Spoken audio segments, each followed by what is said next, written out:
नमस्कार दोस्तों, स्वागत है आपका अपने YouTube channel GS kingdom for exam में। दोस्तों, आज की इस वीडियो में हम यूपी टेट, सी टेट और सुपर टेट में पूछे गए पर्यावरण के प्रश्नों को देखेंगे। आप इन प्रश्नों से इस बात का अंदाज़ा लगा सकते हैं कि इन परीक्षाओं में पूछे जाने वाले पर्यावरण के प्रश्नों का लेवल क्या होता है, प्रश्न कहाँ से बनते हैं, किस चैप्टर से ज़्यादा बनते हैं, प्रश्नों का लेवल क्या होता है, प्रश्न कैसे बनते हैं। आप इनसे बहुत कुछ सीख सकते हैं और आप अपनी तैयारी को और गति दे सकते हैं। ये इस सीरीज़ का दूसरा वीडियो है। अगर आपने इसका पहला वीडियो नहीं देखा है तो उसकी लिंक डिस्क्रिप्शन में है, आप उसे ज़रूर देखिएगा। तो आइए आज का अपना वीडियो शुरू करते हैं। आज हमारा पहला प्रश्न है, पारिस्थितिकी तंत्र के स्वपोषी घटक कौन होते हैं? तो इसका सही उत्तर है ऑप्शन सी, पादप। जो पेड़ पौधे होते हैं ये सूर्य के प्रकाश का उपयोग करके प्रकाश संश्लेषण की क्रिया द्वारा अपना भोजन स्वयं बना लेते हैं। इसी वजह से इनको कहा जाता है स्वपोषी। आइए आगे देखते हैं, अपना अगला प्रश्न देखते हैं। हरे पौधों को पारिस्थितिकी में क्या कहते हैं? इसका सही उत्तर है ऑप्शन बी, उत्पादक।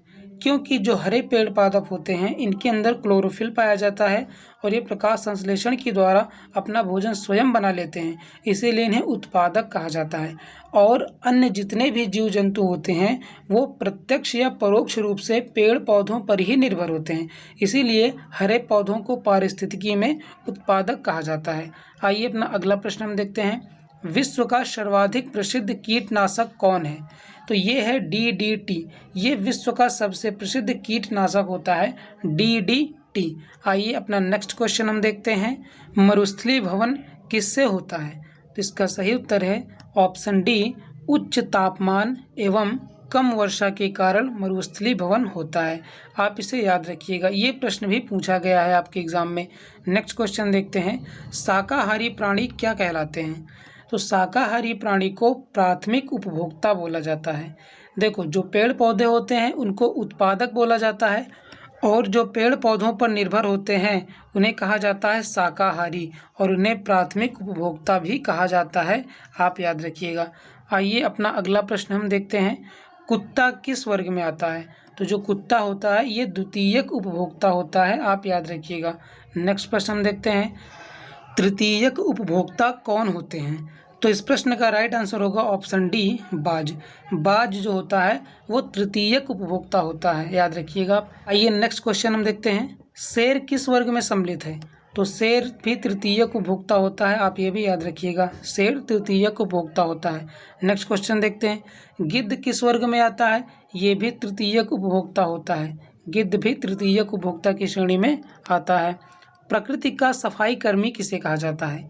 ये मोस्ट इम्पोर्टेंट क्वेश्चन है। प्रकृति का सफाई कर्मी किसे कहा जाता है? इसका सही उत्तर होगा ऑप्शन बी, गिद्ध।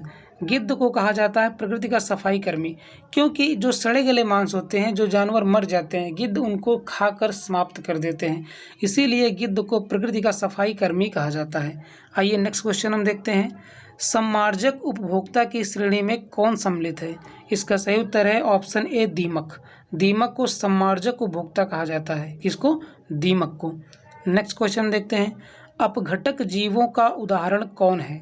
अर्थात ऐसे कौन से जीव हैं जो सड़ी गली चीज़ों को अपघटित कर देते हैं?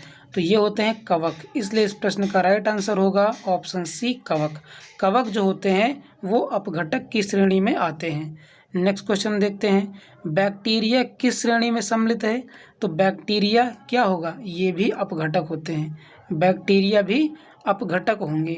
आइए नेक्स्ट क्वेश्चन हम देखते हैं। जैव भार में कौन सम्मिलित है? तो आपको बता दें कि जब हम जैव भार का पिरामिड बनाते हैं तो उसमें उत्पादक, उपभोक्ता और अपघटक सभी को सम्मिलित किया जाता है। तो इस प्रश्न का राइट आंसर होगा ऑप्शन डी, समस्त जीव। आइए नेक्स्ट क्वेश्चन देखते हैं। पारिस्थितिक तंत्र में ऊर्जा का प्रमुख स्रोत क्या है? ये तो बहुत ही फेमस क्वेश्चन है कि पारिस्थितिक तंत्र में ऊर्जा का प्रमुख स्रोत सूर्य होता है। ये प्रश्न का उत्तर तो सबको पता होगा कि पारिस्थितिक तंत्र में ऊर्जा का प्रमुख स्रोत क्या है, तो क्या आंसर होगा? सूर्य। आइए आगे देखते हैं हम। पारिस्थितिक तंत्र में ऊर्जा का क्या होता है? इसका सही उत्तर होगा ऑप्शन ए, रूपांतरण। पारिस्थितिक तंत्र में ऊर्जा का रूपांतरण होता है, एक स्तर से दूसरे स्तर में ऊर्जा जाती है, उसे कहते हैं ऊर्जा का रूपांतरण। आइए नेक्स्ट क्वेश्चन देखते हैं। पारिस्थितिक तंत्र में ऊर्जा का ह्रास किससे होता है? तो इसका सही उत्तर होगा ऑप्शन सी, रूपांतरण से ही पारिस्थितिक तंत्र में ऊर्जा का ह्रास होता है। जब ऊर्जा एक पोषण स्तर से दूसरे पोषण स्तर में जाती है तो पूरी ऊर्जा का स्थानांतरण नहीं होता, कुछ ऊर्जा का ह्रास होता है। यहाँ पर लिंडमान ने एक 10% का नियम भी दिया था। आप याद रखिएगा कि 10% का नियम किसने दिया है?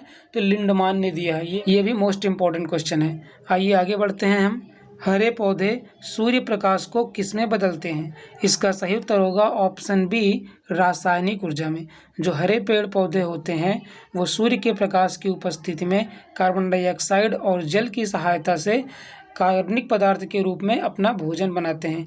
और ये क्यों बना पाते हैं? क्योंकि इनकी पत्तियों के अंदर पाया जाता है क्लोरोफिल, जिसकी सहायता से ही प्रकाश संश्लेषण की क्रिया द्वारा ये प्रकाश ऊर्जा को रासायनिक ऊर्जा में बदलते हैं।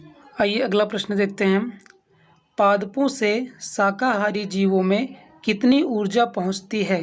तो हमने अभी आपको बताया कि लिंडमान ने 10% का नियम दिया था, तो इसका सही उत्तर होगा ऑप्शन ए, 10%। पादपों से शाकाहारी जीवों में जो ऊर्जा होती है वो 10% ही पहुंचती है, और उसके बाद शाकाहारी को अगर कोई जीव खाएगा तो उसकी ऊर्जा का 10% ही अगले पोषण स्तर में जाएगा। ये नियम दिया था लिंडमान ने। आइए अगला प्रश्न देखते हैं। पारिस्थितिक तंत्र में ऊर्जा का प्रवाह सदैव कैसा होता है? तो ये बहुत ही इंपॉर्टेंट क्वेश्चन है। इसका सही उत्तर होगा एक दिशात्मक। पारिस्थितिक तंत्र में जो ऊर्जा का प्रवाह होता है वो सदैव एक दिशा में होता है, आप याद रखिएगा। नेक्स्ट प्रश्न देखते हैं। पारिस्थितिक तंत्र में ऊर्जा सदैव किस स्तर को प्रवाहित होती है? इसका सही उत्तर है ऑप्शन ए, उच्च स्तर से निम्न स्तर को। आप याद रखिएगा, इसका सही उत्तर होगा ऑप्शन ए, उच्च स्तर से निम्न स्तर को। अगला प्रश्न देखते हैं। पारिस्थितिक तंत्र में विभिन्न रासायनिक तत्वों का प्रवाह कैसा होता है? तो इसका सही उत्तर होगा चक्रीय। जो विभिन्न रासायनिक तत्व होते हैं जैसे कार्बन का, नाइट्रोजन का, इन सब का जो प्रवाह होता है वो चक्रीय होता है, जबकि ऊर्जा का जो प्रवाह होता है वो एक दिशीय होता है। आप इसमें कंफ्यूज मत होइएगा। आइए अपना अगला प्रश्न हम देखते हैं। ऊर्जा का गैर परंपरागत स्रोत कौन सा है? तो इसका सही उत्तर है ऑप्शन सी, सौर विकिरण। इस प्रश्न का उत्तर तो आप जानते ही होंगे कि गैर परंपरागत ऊर्जा का स्रोत कौन सा होता है, इनमें से सौर विकिरण। हमारा नेक्स्ट क्वेश्चन है, खाद्य श्रृंखला की प्रत्येक कड़ी क्या कहलाती है? तो इसका राइट आंसर होगा ऑप्शन सी, पोषण स्तर। खाद्य श्रृंखला की जो प्रत्येक कड़ी होती है उसे पोषण स्तर कहा जाता है। आइए अब हम नेक्स्ट क्वेश्चन देखते हैं। हरे पादप भोजन श्रृंखला के किस स्थान पर होते हैं? इसका सही उत्तर होगा ऑप्शन ए, प्रारंभ। जब हम पिरामिड बनाते हैं तो प्रारंभ में सबसे पहले उत्पादक को रखा जाता है, जिनमें पेड़ पौधे आते हैं। उसके बाद हम प्राथमिक उपभोक्ता को रखते हैं, फिर द्वितीयक उपभोक्ता को रखते हैं, और सबसे शीर्ष पर होते हैं तृतीयक उपभोक्ता। आइए नेक्स्ट क्वेश्चन देखते हैं। जीवों के मध्य भोजन प्राप्त करने के निश्चित पोषण क्रम को क्या कहते हैं? इसका सही उत्तर है ऑप्शन बी, खाद्य श्रृंखला। जीवों के मध्य भोजन प्राप्त करने के निश्चित पोषण क्रम को खाद्य श्रृंखला कहते हैं, और जब खाद्य श्रृंखला आपस में मिलती है तब खाद्य जाल का निर्माण होता है, जिसे हम फूड वेब कहते हैं। और खाद्य श्रृंखला को अंग्रेजी में फूड चेन बोला जाता है और खाद्य जाल को फूड वेब बोला जाता है। आप दोनों में कंफ्यूज मत होइएगा। जब खाद्य श्रृंखलाएं आपस में मिलती हैं तो खाद्य जाल का निर्माण होता है। आइए अब हम अपना नेक्स्ट क्वेश्चन देखते हैं। हमारा नेक्स्ट क्वेश्चन है, जीवों में ऊर्जा का स्थानांतरण किसके द्वारा होता है?